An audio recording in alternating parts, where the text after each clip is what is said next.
that guy. Second at worst. But he's going to get squared up more frequently in the NFL than he did in college. I'm just saying every time he goes down, if I'm the GM that took him, I'm going to be a little more prayerful than I am for most guys going down. My player that I'm keeping an eye on is Caleb Farley, one of the top corners in this year's draft out of Virginia Tech. And here's why.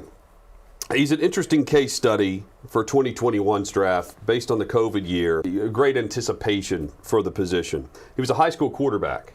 He did not play corner until he got to college. His first game at corner came against Florida State, and he had 2 interceptions. The guy was built for the position. Once he gets some NFL coaching, I think the sky is the limit for a guy like Farley. But here's where I have my questions. He did not play in 2020. He opted out. So, and this will be a storyline for several players in the NFL draft.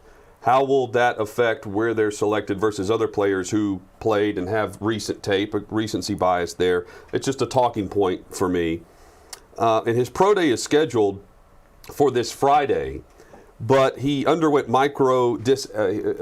had a disc problem in pain in his back, and he's going to be out for 6 to 7 weeks recovering from that too. So he's removed from last year's play due to the COVID opt-out. He recently had back surgery, and while it's not going to keep him out of training camp or out of week 1, could it keep him from being the top overall corner in this draft? It is Surtain from Alabama, who played well this past season. Is J.C. Horn about to move up the charts? Keep an eye on Caleb Farley because he's elite, but he hasn't played in a while. And him having surgery now indicates he did something now, right? If he had some maintenance thing that he could have had cleaned up a while ago while he's out for COVID, opted out, he would have had it done earlier, right? He has to have done something lately, which is unfortunate because you're talking about recency bias. So the one thing, if you opted out, is you want to show at a pro day to get back top of mind and reset that. If you're unable to do that, I don't see how it doesn't hurt you if, as we often hear GMs say, Hut, if 2 guys are pretty close and you have something that could differentiate them. And I think you not playing this season and then me not getting a chance to see you at your pro day, that's a differentiator, I think. No matter how much you love the 2019 tape, that could cost you a couple draft slots. Something to watch with Farley because if he plays like he did the 2 previous seasons, no question he's the top corner. But he's now with J.C. Horn and Surtain, Newsome, who I love out of Northwestern. They're all first-round caliber guys. He's in this mix. Where do they slot? And with the Titans picking at 22 overall, where do these guys fall for the 22nd overall pick? Are they within 2 or 3 picks where you can jump up and make a move and have one of these elite talents? Seems like a lot of the projections have at least one of the 3 guys you're talking about. Most often Horn, in what I've seen, available at 22. Horn's pretty handsy from what I've seen. He'll have to be retrained a little bit in that regard. Farley's got some shades of C.J. Henderson with his style and with his size at 6'2". I'm going to go with 2 SEC guys. No surprise with me. Kyle Pitts, I think, is to me, he's the most intriguing prospect maybe of the last 2 or 3 years in the draft because he is a jumbo, do-it-all athlete at 6'6". I would love to see him in a creative offense. I'd love to see him play for Sean Payton or for Andy Reid or for Shanahan in San Francisco to see how they would utilize the big guy from Florida. The other one is a guy that got hurt this past year, but maybe the year before was on pace to be a better and bigger prospect than Devontae Smith on his team, and that's Jalen Waddle. But, Paul, you talked about 170 pounds. This guy's 5'10". He's 5'10", 185, but I think he's an explosive player. If he comes back from that injury that he suffered against Tennessee this past year, comes back well, which he will, then I'm really intrigued by Jalen Waddle and how he's going to be used for a team. I think Pitts, so many people have Atlanta taking their quarterback of the future. I just don't see that Matt Ryan is that close to the end. Like, I don't see teams desperately getting the quarterback of the future on the bench when you, especially if you feel like you have talent, and I think Atlanta's got some talent. You have a new coach. I don't think Atlanta's in complete rebuild mode. I think Atlanta is could be a wild card team if things fall right for Atlanta. If you draft Pitts 4th for Arthur Smith, who's a creative offensive coach, and there's talk of that, the highest drafted tight end ever. You're talking about putting him on a creative offensive team. I think Arthur Smith would fit. He doesn't have the resume of the guys you listed, but the projections for Arthur Smith is that he can be that kind of guy. He was that kind of guy as an offensive coordinator for the Titans over the last 2 years. I would love to see him in Atlanta helping Matt Ryan instead of seeing Atlanta draft somebody who's going to sit behind Matt Ryan and not help them win now. I'm quarterback of the future averse. There's no way he makes it to 9, though. I just don't see any way that he's there at 9. No, 4. For the Falcons. Falcons are 4. Well, 4, yeah. No? They're at 9. I thought unless something has changed with the trade. I think maybe they have somebody else's pick or something. I was stuck on them being at 4. I may be wrong, which would be my bad. We'll get drafted 4 real quick here. Right now is the Broncos, unless I'm seeing something wrong that's old. But either way, I mean, Kyle Pitts is going to be great for someone. I don't see, if it's 9, I don't see him lasting that long. Falcons are at 4. Jags, Jets, Dolphins, and Falcons are your top 4 picks. Yeah. Falcons were worse than you Bengals round thought. out the top 5. 4 and 12. There you go. He'd be great at 4 for the Falcons. Oh, I'm with you. Yeah. I By the way, if you believe that. I wasn't wrong on talk to Falcons fans about that decision, and I've got a lot of family in Atlanta, all Falcons fans, every single one of them, they want Matt Ryan there. They do not want to draft a quarterback. Yeah, why? They feel like they are ready What's to the win hurry? and win big soon. What's the hurry And they to get need away help from for Matt Ryan and not getting rid of Matt Ryan and moving on. You got Julio Jones, you got Calvin Ridley. Very good receivers, right? Julio Jones isn't what he once was, but a guy like that can still play. Calvin Ridley is excellent. You add Kyle Pitts to that. I don't know the state of their line specifically. I'm sure they need to do things there and a defensive reshaping and all of that. But they've got core star caliber people who are more than satisfactory. And Matt Ryan is still Matt Ryan. I mean, he's not an A+ quarterback, but he's not a C- quarterback. Well, if you feel like you have an A+ in the draft at 4, you take him. That's the argument. On the argument that you're not going to be at 4 again. Yeah. That's why you take him. But I think they should draft somebody. Or you find a somebody team who wants you find a team who wants an A+ quarterback and you trade down, which I think is what Chad saw. Carolina at 8 would be the team that would come up to get that quarterback, I think. Because look, after Atlanta at 4, Cincinnati at 5 is fine.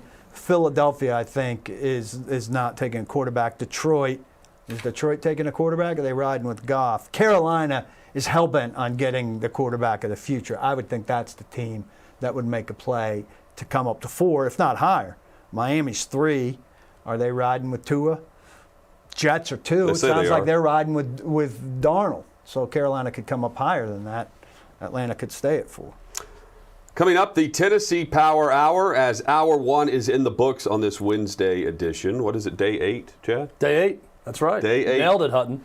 Day 8 of OutKick 360. A lot to get to in the Tennessee Power Hour, including Isaiah Wilson and details on the latest arrest. Yes, there was another one that we didn't know about. Acid is involved this time. OutKick 360 on the OutKick Network. Hang with us.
Time for the Tennessee Power Hour on OutKick 360. Glad you're with us across the OutKick Network. Alongside Chad Withrow and Paul Kuharski, I'm Jonathan Hutton. The great crew making the show happen behind the scenes as well. Guys, a lot to get to this hour across the state of Tennessee. Multiple sports and multiple arrests for Isaiah Wilson as we begin the hour, according to John Glennon of Broadway Sports Media, who had the first report of this. Arrested about 2 months ago, where he was driving in a construction zone going 123 miles per hour. He then proceeded to hit the accelerator up to 140 miles per hour. It's the right reaction. With a police chase that ended with him being held at gunpoint as he wrecked his car into a ditch. This guy wrecks cars. He does not wreck edge rushers. He wrecks cars. It sounds like a super dangerous At what point do you not have a situation. license anymore? Well, I mean, this guy's a hazard to everyone on the road. I don't think that he should be allowed to have a license for a while. That should be pulled at this point. He can afford a driver for a short period of time before his You're money wrecking at runs out. 140 miles per hour because you're running from the cops. He's doing donuts. In the middle of Charlotte Avenue. In Nashville, Charlotte Avenue is about a the same time. significant street. This was around 3 a.m., around the same time. Yeah. And this was right after he was suspended or right before he was suspended? What was the time frame? I'm sorry. Well, this is well before. I forgot it. This is well before because the Titans are upset that you were even daring to report the news. No, I mean the Glennon report. Oh, this was before January. the trade. This is January. Oh, yeah. So now here's one thing from the Titans' perspective, and people are getting on me about this. The Titans declined comment. They no-commented Glennon on this. I think it's a huge mistake because the traditional thing you say is we're aware. By not saying we're aware, makes me feel like they weren't aware. And they need to be aware of everything that was going on. They may not have been. I feel, first off, good job by John Glennon and Broadway Sports getting this story. I mean, if they weren't aware, first off, if they were aware and they no-commented, that's a weird move for Titans PR. Second, if they weren't aware, That's bad. that's even stranger. You got to be aware of everything this guy's I mean, doing. how can you get, first off, the fact that it eluded the media for this long is pretty remarkable nowadays, where there's arrest records out there with everything, especially when you got a high-speed chase over 2 counties in North Georgia that ends in a 140-mile-per-hour wreck with a woman with acid in her purse involved also. Out of state makes it a little harder, right? So somebody there doesn't know the Isaiah Wilson name in media, and that's usually how you find someone from Georgia should have had it. This goes back to me. Okay, you're right. I'm branching off here a little bit. That way. What in the hell's going on at Georgia? How could this guy go through and play for Kirby Smart in Georgia and have a clean record? How can Sam Pittman go on a radio and television tour hyping this guy up as a great kid? No problems, no issues at all at Georgia, and then it all falls apart at once? I'm not buying that. Someone's lying. I agree. Sam Pittman's lying. Kirby Smart's lying. Isaiah Wilson is a damn good liar to them to conceal this the whole time he's there. Well, he has a jolly life. There was things going on at Georgia.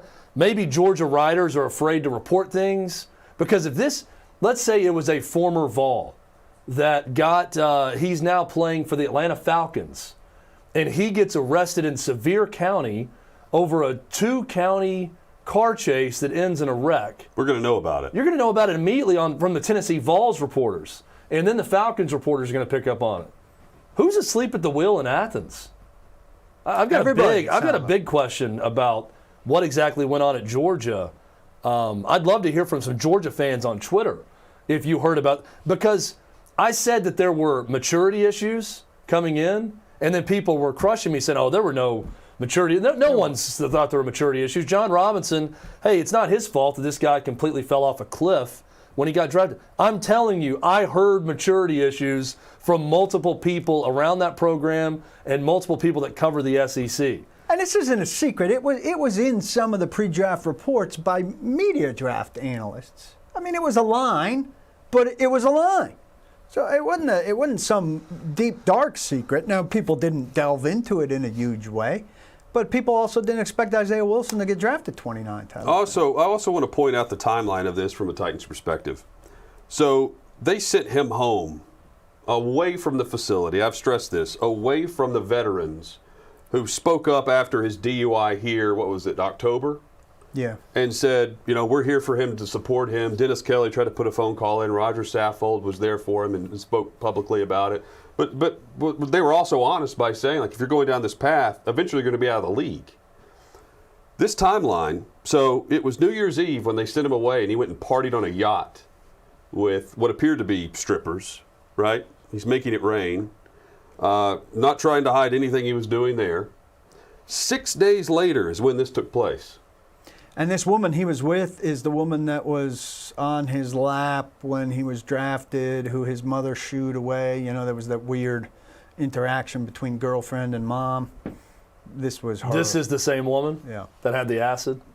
That was with him when the acid was By the in way, the this car. police report is terrific because it has the line from the woman when the cops are interrogating them when they're arrested, and they've got her purse, and they say, "Ma'am, what is this?" And she says, "OF, it's acid." She puts her head down. So she completely forgot. I mean, I could see how you're in a 140 mile per hour car chase with cops that you'd forget that you had acid on your person. But isn't that when why you get you're in a the wreck. car chase? But can you imagine, like, you're Because the you had passenger acid? in this car with Lazy Panda, and you get Yep. into a wreck, and you're having a great time. I'm in North Georgia. I'm 20 miles away from Athens, having a big night, and then all of a sudden you get in the wreck. Then you get arrested, and then, oh, that's right, I had that acid on So me. he I was forgot about. he was booked and charged with fleeing or attempting to elude a police officer, speeding in a construction zone, reckless driving, marijuana possession of less than an ounce, possession and use of drug-related objects, and reckless conduct. It's quite a list. The fleeing charge is a federal offense. It was released a day after posting a $7,000 bond. And again, the timeline here, this is right before the Tennessee Titans took on the Baltimore He Ravens paid in the that. postseason. He paid that like this, like Yeah. in all of his Instagram videos. But this is we're behind the scenes of a guy who could not care less about the organization and getting back into the good graces of returning. He's headed to a watch party to watch the Ravens game. He's getting ready. I guess. Well, I mean, it's Titans fans, be pissed. It's okay. Yes. It's all right to be angry. That Catastrophic. this guy took a huge investment into his future and his life, and said, "All you got to do is show up and work, and be a part of this team. That's it. Do that. We're giving you a huge vote of confidence by making you a first-round draft pick." And this dude took that pile of cash and literally set it on fire in front of Amy Adams Strunk, John Robinson, Mike Vrabel, Taylor Lewan, Roger Saffold, everyone who went to bat for him, just lit it on fire like the Joker in The Dark Knight, wanting to watch everything burn. That's what he did, and I have no problem being angry with him. He clearly has issues going on. He clearly has no desire to get help for those issues. So until he decides he's going to get help for these issues, he's going to continue down this path. But once again, though, I advocate for this. Take his license away. Because I don't want him killing someone on the road. Yes. Because that's the next step. And again, I presume his lift privileges were suspended by the time this happened, and I don't know that you can grab a lift and take it to Georgia or wherever he's heading. When he was in Nashville, the night that he did donuts on Charlotte Avenue after drinking margaritas, he, like every employee of the Tennessee Titans, has permission to use a lift code and go anywhere for free. Think about this. You're young. You're living the life. You want to go out and drink. And you're absolved of any potential DUI problem. Never have to order a water. Never have to assign a designated driver. Nothing. You have free Lyft. Not that he doesn't have money to pay for Lyft or Uber. Free Lyft. Imagine being, however old he is, 22, having that money, having the ability to go out. Say he's a great type, right? You work all day, you do your lifting, you do your conditioning, you do all that, and you go out and have margaritas, and you have a big You're time. actually present. You do your lifting, and then you do your lifting. Yeah, with then you wine. lift those giant margaritas, and you have 10 of them. And then you get a lift, and you go safely to your apartment, your home, or whatever. No problem. That's why DUIs are down. That's why we haven't heard of a Titan getting a DUI. Because these guys are all smart enough to use a benefit that the league or the team is smart enough to hand them and say, here's a foolproof way to not get a DUI. They will drive you anywhere, anytime, no questions asked, no cost. Well, they don't. Problem solved. He had already been in trouble, I'm sure, at this point, and didn't want to flag the Titans and to alert them as to I'm out. So instead, I'll partying do and Drunken drinking Donuts again. on Charlotte Avenue. Well, and here's another important part of the story that really came to mind. People still do acid? Is this 1968? Oh, I'll answer about the acid. I didn't know that the acid was still a thing. Not that I'm doing acid, but when we get to me finishing off my sign-off, for those of you who are new to the show, I've got a story, we'll ask the family Bath Salt story. Bandit after the show about acid use in America, because I didn't know that it was still this prevalent. But apparently it's still a thing. Have you forgotten my story? And as these questions, as these stories continue to come up by Isaiah Wilson, it bears the question, what else is out there that we don't know about with this guy? Lots. How many more arrests were there? How many more times were cops called? How many more times were the Titans alerted to things throughout this process? How many balconies Why did he was he jump off of? suspended after actually playing in a game against the Indianapolis Colts? You brought this up All of yesterday, these- Hutton. That timeline, and no one has that story. He gets mysteriously suspended after a game, right? We're talking about a player. The organization internally doesn't want to speak his name, and they played him in a game. They don't do that as other than a reward for getting back to in shape. Well, they were also. It's a reward of actually putting a jersey on and being a part of a game day roster. I don't think it was a reward. They were so hurt. He was the last They were so hurt, he offensive played- lineman. They had to put him in that. They didn't have to put him in the game, but they He had was to in there dress for him for those He was two in there for an games. extra point and 3 snaps at the end. They Right. did not have to play him. They didn't. And They did. had to dress him. And they did. Yeah. And then when they got back to Nashville, he was suspended for a week. Yeah. There is a story there that has not been reported that I hope people are digging up. 4 words that the Titans do not like to say: Isaiah Wilson, quarterback sack. These are words they don't like to speak. I mean, I'm tired of saying the guy's name. Imagine being behind the scenes with this guy. Well, they feel like they've washed their hands of him, and lo and behold, here's something. This is a setback they're not willing to stand up and admit. This also This is concludes not us just a saying miss. his name This is today. not just a whiff. This concludes us saying his name today. Right. And then 2 days from now or next week when the next story pops, we'll probably say it again. Well, they'd like it to be reduced to at least us talking about him in a, boy, it sure would have helped if they had a 29th pick in the draft who was a contributing factor on this. I don't think they want and anybody not talking be about that either. Well, no, but it's better than talking about. Well, the here are Titans are some 5 more, and 11 in 2 years. They're definitely not going to be talking Here about are that. some more arrests from his time as a Titan. It'd be good for them if those stopped surfacing. And like you said, there are probably a bunch of them out there. Who knows in what county? Not even and what arrests, state. just incidents. Like this guy, I mean, the track record here of the things we actually know about is lengthy. Yeah. And the first one, go back to the TSU incident where he thought about jumping off a balcony. Wasn't supposed. I mean, That's simple. child's simple. play compared to what we're dealing with now. Was not supposed. I want to that be, Isaiah Wilson back. Yeah, right. Was not supposed to be on TSU campus things because TSU was shut down. Can't follow that basic rule. Well, I want COVID violation Isaiah Wilson back, as opposed to vehicular manslaughter Isaiah Potential, Wilson, yeah. acid dropping, hooker dancing on a yacht Isaiah Wilson. And Paul, just to put a close here for those that are saying, why is it such a setback? It may not be a setback on paper right now. But they're getting absolutely zero out of their first round pick. At least Rashaan Evans is a serviceable. But we've talked about this. The Titans in John Robinson era have 0 fifth years out of first round picks. 0. And 0 second contracts out of first round picks. And guess what? Isaiah Wilson, they have 4 snaps out of.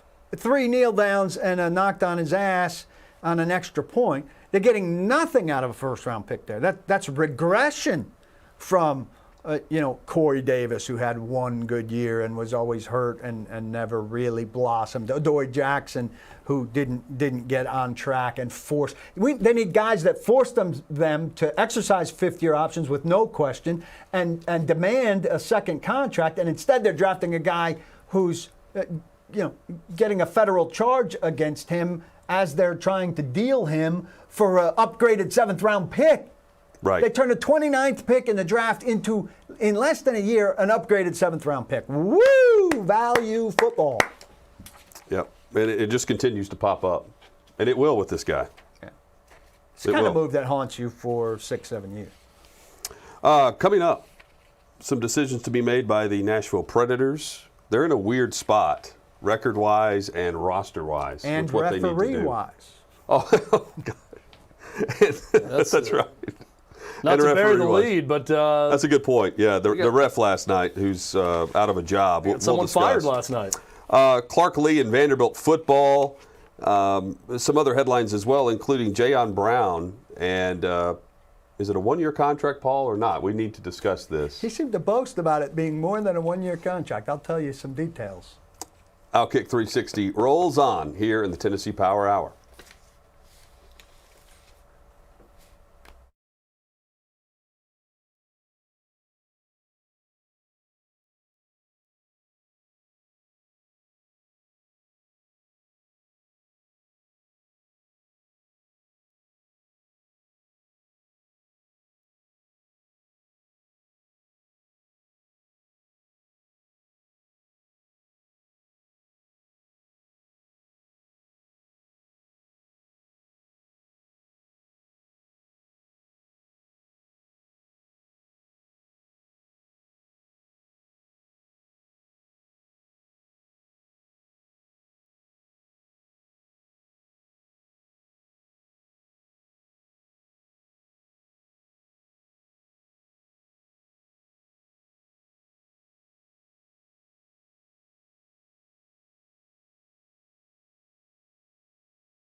Tennessee Power Hour rolls on OutKick 360. Glad you're with us wherever you're watching today. If you're watching on YouTube, hit the subscribe button for us. You can also, if you have a Amazon device, ask Alexa to search OutKick on YouTube, and our program will play for you each day, starting at noon Eastern, 11 a.m. Central, right here on the OutKick YouTube channel, on the Facebook Live page as well. We hope you'll share that post with your friends on Facebook. Retweet us on Twitter as well, at OutKick360. FanDuel.com.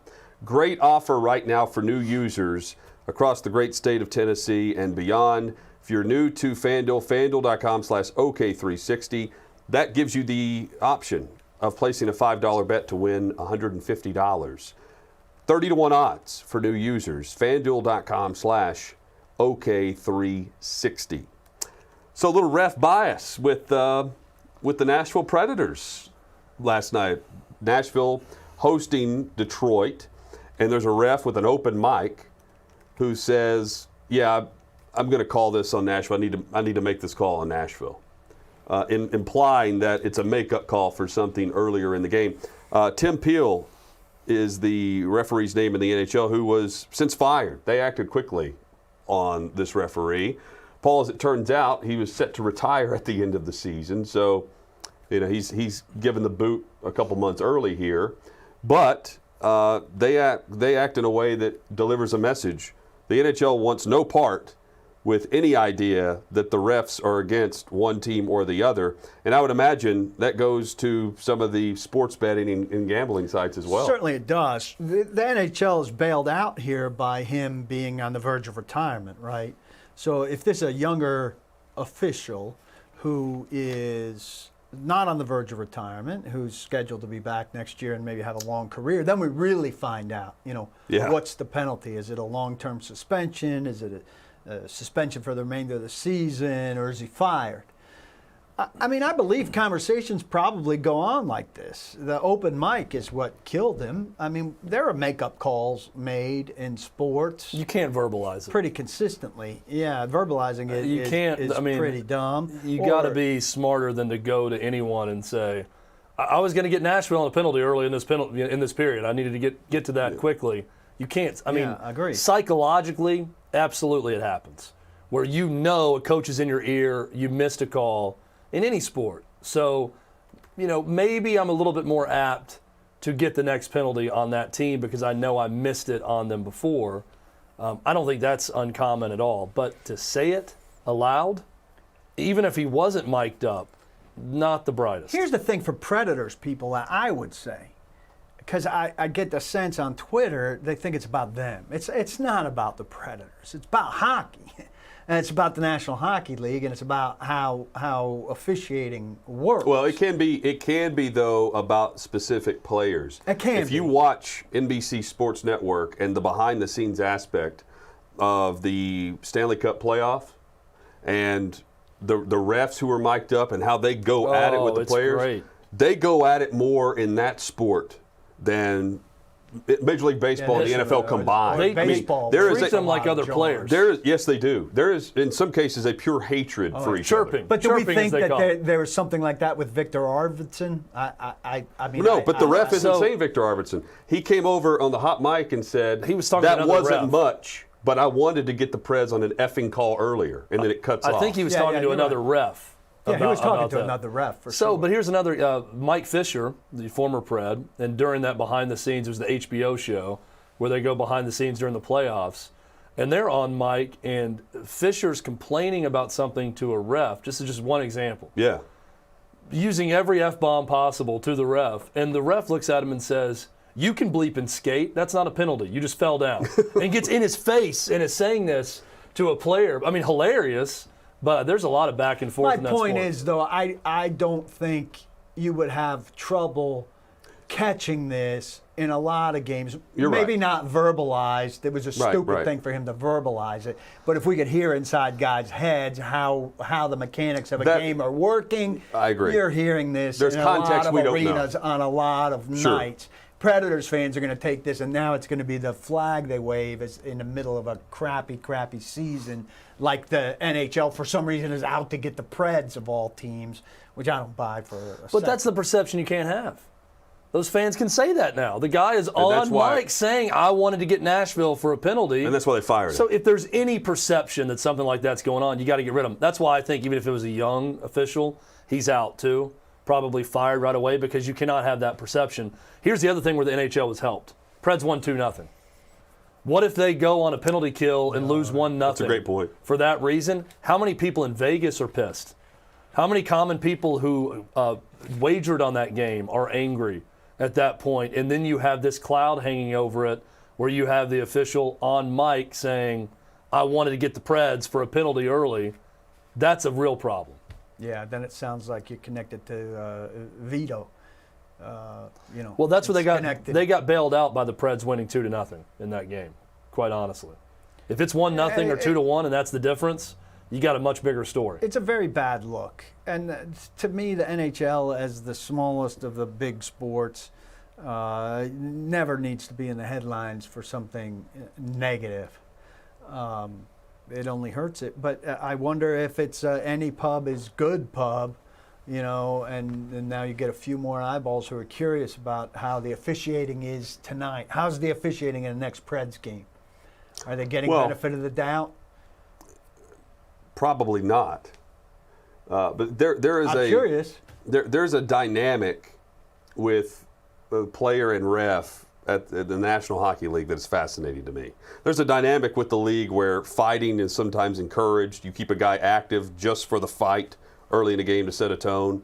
There is a tone set between players, coaches, and the refs that you don't see. I spent 4 seasons on an NFL sideline.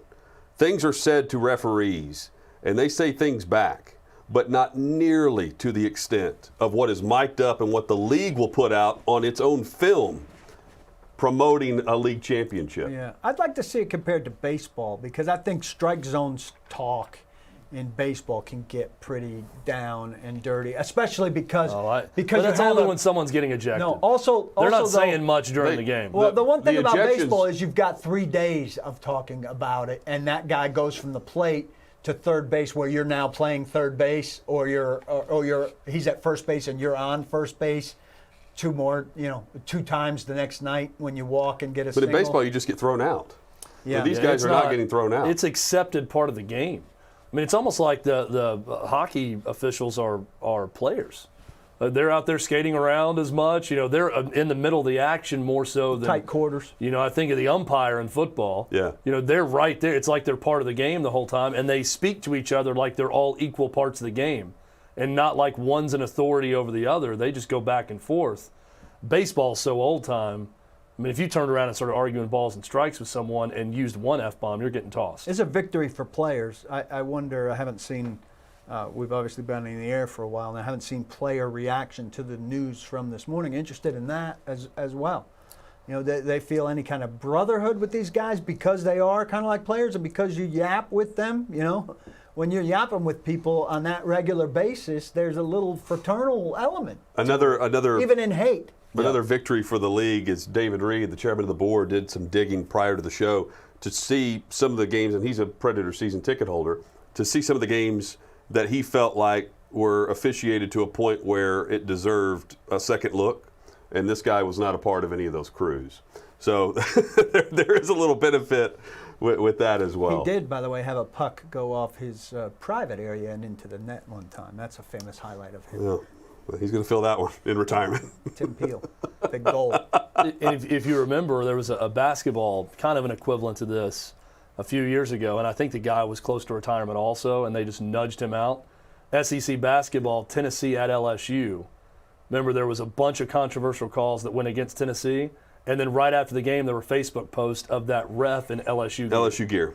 That he was out partying with people, and he was wearing LSU gear, and I think the initial thing was he couldn't ref LSU games anymore, but then eventually he was completely out. Let's spin off of this for a second. Yeah. Given the legalized sports betting in however many states, including Tennessee for us now. We are in the Tennessee Power Hour. Are we closer than ever to an officiating scandal related to gambling than we have been? Well, we've had Tim Donaghy. Or less. Donaghy and the Boston College way back and stuff. I think the more freedom we have to bet, does it make it more likely that somebody ropes it in? Or is it when likely. Betting was in the dark corners? Yes. I think when betting was run by the Gambino crime family in Jersey and New York, that's when you had more possibilities to have big issues. I think now that it's so prevalent, and it's corporate. And with the internet, there's big companies that are behind analyzing it. Every call. These are giant companies that are behind this. It's much more mainstream. I think the probability of something like that happening goes down. How about a college kid missing free throws to manipulate? See, again, spread? I think it's more apt to happen when there's someone that's seedy getting involved, and it's more of an underground thing. I'm surprised it hasn't happened more. It probably has happened more, and right. we don't know it, which means they've effectively pulled it off. I'm surprised it hasn't happened more, and we haven't learned. I'm surprised there haven't been bigger. I suspected Tennessee of taking a fall in the first half against Oregon State. I'm not going to lie. I mean, there was a time in that game where I looked at you guys, I'm like, are they trying to look this bad? Just the shot selection, and even when they had one, it was so usually off. When you're doing it, you don't look outright bad. You're missing by a little bit. It's like Tony in Blue Chips. You know, he missed one free throw, but not both, but then it got a little sloppy late when he was point shaving. You can't be so bad that it brings up a bunch of red flags, but just bad enough. Right. You'd be good as a point shaver, I think. Yeah, I think I was a point shaver, but I wasn't intentionally trying to do it. But I you just could've. naturally, my game, shave points. If you played at any level where there was any money. If they had a point spread on the Mount Juliet Laverne game in 1999, I probably shaved points unintentionally. And so if all we needed was money to come into the equation, then you would have been golden. Again, at the time when it wasn't legal, if there was a crime syndicate element in Wilson County, then I would have profited from my poor play Somebody in this game. approaches Tom Withrow behind the scenes. You must go to the Don of Lebanon. Hey, Yes. I got a deal for It's the you, Moonshine Tom. Mafia. I need a favor from your son. Kiss the ring. My dad does look Italian, so that He would does help. look Italian. Hey, you're Italian like me. I got a favor. Come over Let's here meet and for throw some lunch. bags and cornhole while we discuss this. That's After right. lunch, we'll talk by the dumpster. Yes. How's my Italian mobster accent? It wasn't bad, but I was expecting better for someone actually from New Jersey than that, been a than long what you time. gave us. It's been a long time. A discussion point with the Preds that we can get to coming up later this week, early next How week. they're unwatchable? Well, not anymore. They're actually playing really well. They're getting solid goaltending now from UC Staros. Pecorene's last 2 starts have been strong. 4 out of 5 they've won. And they're right there on the borderline area of potentially making the postseason. As crazy as that sounds. It's still like a 19% chance. I But- looked at Hockey Reference today. I mean, you're right. The probability's going If they up, but it's like continue a at this 19% pace, chance. if they continue at this pace, 23 games left. they're going to have a decision to make at the trade deadline. That's the topic. It's not do they make the playoffs, don't they? How much do they want to be in? Every team wants to be in. But we can discuss later this week how you approach it, because they need to break down and rebuild. They've done a decent job of trying to get younger. They're getting solid goaltending now. We finally see Ellie Tolvanen playing up to his capabilities. But they still have a lot of age on this roster. And the question is, the trade pieces that should be trade pieces that we've talked about for the last couple of seasons, are they available all of a sudden for a team that could sneak its way into the postseason and get hot at the right time? It's a question that David Poyle and others have to be asking themselves. And I think what makes it even more uncomfortable and awkward is if they're in need of a total rebuild and restart to the organization, it's probably not David Poyle pulling the strings with that rebuild. So do you want the guy that may be on the verge of possibly getting into the playoff conversation with a couple of wins, making all the decisions about what trades to make in a go for broke, gets the playoffs and lose quickly in the first round probably scenario? Or are you almost hoping for a higher draft pick and a reset of the franchise? That's a big question amongst Preds fans right now. One other side thought on this. I don't know about you guys. Playing the same teams over and over and over has done a lot to kill it for me. At least if you see something new. When they, up until recently, as bad as it's been, I flip over and I go, oh, they're playing them again? It's also a sport that's not good with no fans. I see somebody else in there. Some sports work with no fans. Hockey does not work with no fans in attendance. Yeah, I think that or limited fans even. The realignment for the COVID purposes, I understand, but it's reduced my already admittedly not great interest level when I turn it on and it's Dallas again. Let's hit 2 quick headlines, and then we'll get to Clark Lee and the job he's doing early on at Vanderbilt. Let's start with Jay Graham, who's already out at Alabama. Chad, that was fast. Weird story. They said he's going to be officially out of the office and out of a job by the end of the week. He was a special teams coordinator. Yes, but the initial thought was, okay, he's now caught up in this NCAA investigation. So it continued. Tennessee continued to look into things. They found something unseemly with Jay Graham. Now Alabama knows about it, and he's unemployable at Alabama for whatever reason. The other thing is it could just be some personal issue, that we don't know about. But anytime you accept a job, take the job, and then very quickly, less than a month in, you're already out, something happened. I mean, it's not just, I got down to Tuscaloosa and didn't like the restaurant scene in Tuscaloosa, so I'm leaving. Something's gone down with Jay Graham at Alabama.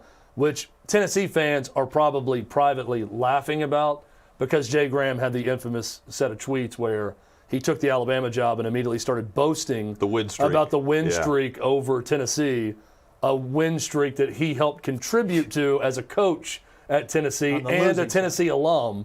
So probably not the smartest thing to do right when you leave a program. Paul, Jayon Brown signed what I think is a 1-year, roughly $5.5 million contract. Is it more than that? Is it a multi-year contract for Jayon Brown? It's funny. I and was the not Titans? in the Zoom. I was not in the Zoom with Jayon Brown, but I read some tweets out of the Zoom with Jayon Brown, where he, indications are, suggested it was longer than a 1-year contract, and I think he said it's a 3-year contract. Now I don't know why Jayon Brown would boast about the fact that it's a 3-year contract. It is a 3-year contract. It's a 1-year contract with 2 years that automatically void. So the Titans, for the first time ever, Automatically, no automatically, option. second year automatically voids. There's no, so all it did is spread cap money out. He has $2 million signing bonus. It takes the $2 million signing bonus, it spreads it into 3 years. I don't know why the third year is necessary, because as soon as the second year voids, It voids the third. it voids a third, but that cap money And a fourth. accelerates into A fourth? the second year. So the signing bonus, $666,000 is on this year. And then when the second year voids, 1.66 is on the second year. So they do a voidable year. He's bragging like it's a 3-year contract. So what you're telling me it is- automatically voids. what Does you're he telling me is- even understand it? He signed a 100-year, 1-year contract. Yeah, Just I in mean, perpetuity. It's the same thing. But it's a 1-year So contract. this, I don't this think he is it. understands. Congrats to Jayon Brown on signing the first 100-year contract in NFL history. Well done. Why is this camera not on me right now? Put this camera on me. Right now, damn it. Right now. Isa, there we go. Congratulations to Jayon Brown. Don't boss the basketball First bandit. 100-year contract in NFL history.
in the great space in one of their 9 studios available here in Nashville, Tennessee. Great job and shout out to our crew today, Lance Lee, Jakob Swanson, Levi Gibson, and the chairman of the board, David Reed, who makes this show happen for us each and every day. Big shout out to Fox Sports Knoxville as well. Back on again this evening. Great to be on. And our station list is about to expand. More on that in the coming weeks. Speaking of expansion, Vanderbilt expanding their social media presence a bit, Chad. I have noticed the impact that they've been making since Clark Lee took over. Yeah, it's been impressive, just following them. We mentioned Barton Simmons, who's a friend of ours, frequent guest of the show. Hiring him was a good outside-the-box move to sort of run basically the GM of the team. He's running the recruiting department, and he's done great things on social media. They did great things this week locally. Langston Patterson, really good linebacker from CPA, commits to Vanderbilt, big-time in-city recruit for the Vanderbilt football program. Clark Lee was recruiting him at Notre Dame also, natural fit when he came to Vanderbilt, so really good get for Vandy. I really like what Clark Lee has done so far. I've been watching the practice footage, workouts, everything else that they've done. Really impressed so far with that, but more than anything, something we talk about all the time with Vanderbilt. Act like it matters in these big sports, right? Have a presence on social media. Do energy. Do things that big-time programs do. I think they're starting to do some of that in football under Clark Lee and with Barton Simmons and that entire staff, and I've been impressed with it so far. I'm excited that they're excited. Yeah. No results to show for it, obviously, right now, because there's no games. We have no idea what the team's going to look like. We have no idea, ultimately, how they're going to recruit. It's got to be better than what Derek Mason did, quite frankly, in recruiting. Can't be much worse.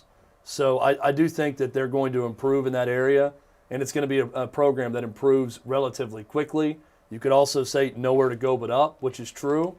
But I really like the energy I'm seeing from Clark Lee on down with that staff. And just the impact, the local impact in recruiting. If you follow high school football across the state of Tennessee, they have the 6A Mr. Football winner in C.J. Taylor that he's brought in, and now they have Langston Patterson that's going to be a part of their team. And they held on to C.J. Taylor. He committed to Derek Mason, and they had to hold on for him, and they were able to do that. So I really think a good start in recruiting for them, but more than anything, treating it like it really matters. I think Vanderbilt's doing a better job of that. One other quick note I wanted to bring up, because I actually watched a lot of this game yesterday. Lady Vols, they go down to Michigan. Michigan going to their first ever Sweet 16.